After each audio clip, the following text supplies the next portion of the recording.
Hi! Welcome to this part of my review featuring the Neon Lords of the Toxic Wasteland, the Core Rulez.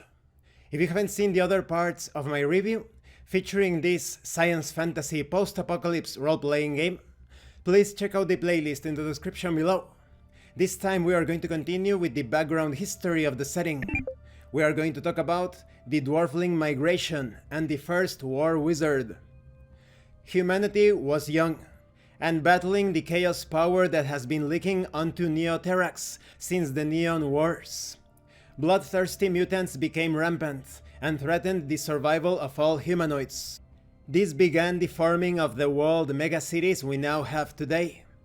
The people from the planet Luxor 777 have called themselves dwarflings, a race of smaller, squat-like people.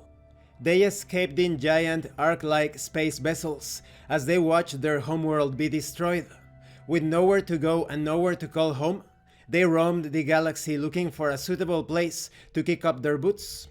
They found it in Neoterax, with the population on the decline and facing yet another end days catastrophe, that of the mutant invasion and ultimately the slaughter of humanoids at the hands of the cannibalistic muties.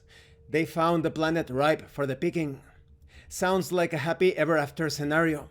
The homeless aliens find a home and help the poor indigenous people fight off hordes of mutant freaks? Well, unfortunately, this was not the case. For the galaxy knew of the plight of the dwarflings. Many a xeno threat came and set up base here for many reasons. But the inhabitants of Neoterax fought back.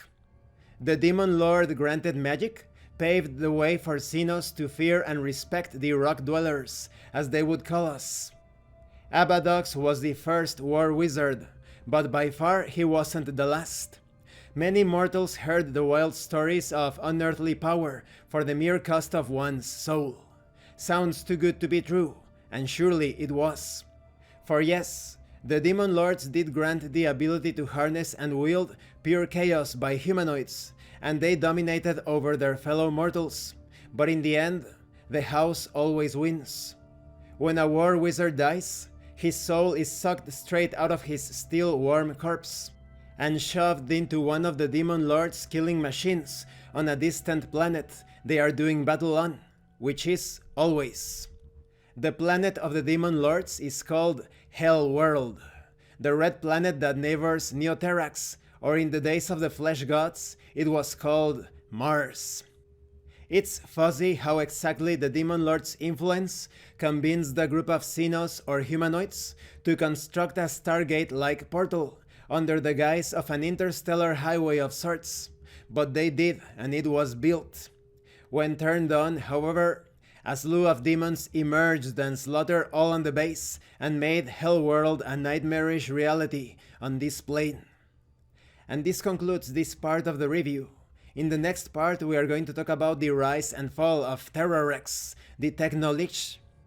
There are many more details that I left out that are contained in this core rulebook, but it's quite clear that when the dwarflings fled to Neoterax, various Xeno threats followed them. And although the Demon Lords grant powerful magic, the price may be too high for most. Thank you for watching this part of the review, and thank you for your likes and your comments. If you have any questions or comments, please let me know. And thank you so much to those of you that are going the extra mile to support the channel. If anyone else wishes to further support the channel, the information on how to do that will be in the description below. Once again, thank you, and see you later.